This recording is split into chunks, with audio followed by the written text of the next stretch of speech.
राज सत्यप्रिय दलित शोषित प्रवासी समाज पार्टी से आज तारीख 10/3/2026 तो अमेरिका, इजराइल और ईरान युद्ध जो है कम होने की जगह और तीव्र होता जा रहा है और विस्तारित होता जा रहा है। खाड़ी के देशों में, यूरोप की सीमाओं में बढ़ता हुआ युद्ध सारी दुनिया की चिंताएं हम जानते बढ़ा रहा है और भयावह आर्थिक तनाव भी इस दुनिया में पैदा कर रहा है।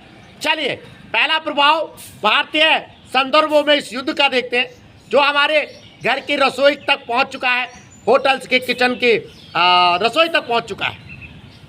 भारत में जो 21 दिन में मिलने वाला एलपीजी गैस सिलेंडर होता था, उसको सरकार ने, हम जानते हैं, 25 दिन में कर दिया है। 25 दिन में आपको घरेलू गैस का सिलेंडर मिलेगा, पहला निर्णय। दूसरा निर्णय गवर्नमेंट ने इसी सिलसिले को आगे बढ़ाते हुए कहा है कि एलपीजी की पहली प्राथमिकता घरेलू गैस सिलेंडर है, अर्थात व्यावसायिक जो गैस सिलेंडर है उनका वितरण उत्पादन सरकार रोकने पर विचार कर रही है। और इसी के साथ होटल एसोसिएशन ऑफ इंडिया की चेतावनी आ गई, खासतौर से बेंगलोर से, कि अगर कॉमर्शियल सिलेंडर्स की सप्लाई नहीं हुई तो होटल्स बंद हो जाएंगे, पूरे देश में हो जाएंगे। आप जानते हैं होटल उद्योग न सिर्फ करोड़ों लोगों को रोजगार देता है और लोगों के जीवन और भोजन का भी एक बड़ा माध्यम है। आप पहला प्रभाव ये देख रहे हैं, दुष्प्रभाव। दूसरा दुष्प्रभाव आप देख ही रहे हैं कि 1300 से ज़्यादा का सेंसेक्स नीचे गिर चुका है, 2000 से ऊपर गया था और 8 लाख समथिंग करोड़ की जो है 8 लाख समथिंग करोड़ की पूंजी जो है निवेशकों की डूब चुकी है। अच्छी बात यह है इस सब के बीच में भी कि भारत सरकार ने कहा है तेल जो है कच्चा तेल जो लगभग 100 बैरल के आसपास है प्रति डॉलर, वो आप अगर $130 प्रति बैरल तक जाता है तभी उसके बाद जो है तेल की कीमतें इस देश में बढ़ेंगी।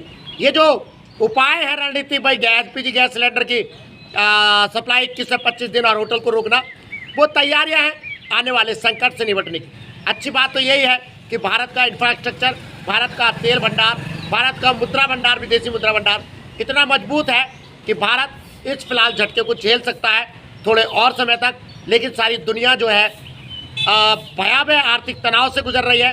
नई रिपोर्ट बताती है अगर ये युद्ध और बढ़ा तो दुनिया में भूखमरी के हालात पैदा हो जाएंगे, क्योंकि खाड़ी के ये देश उर्वरक का सबसे ज़्यादा उत्पादन करते हैं।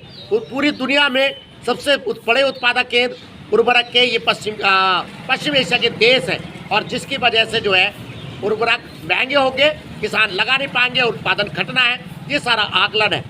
1 करोड़ 40 लाख बैरल के जो तेल टैंकर्स हैं वो समुद्र में तैर रहे हैं युद्ध की वजह से और इंतजार कर रहे हैं युद्ध समाप्त हो, तेल की टैंकर से अपनी सप्लाई अपने गंतव्य में पहुंच सके।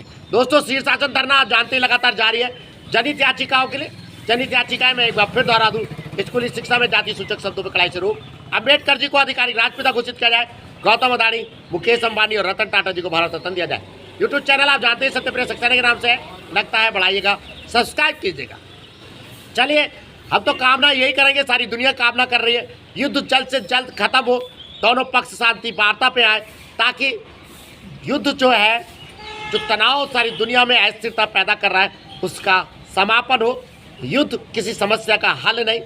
आज की तारीख में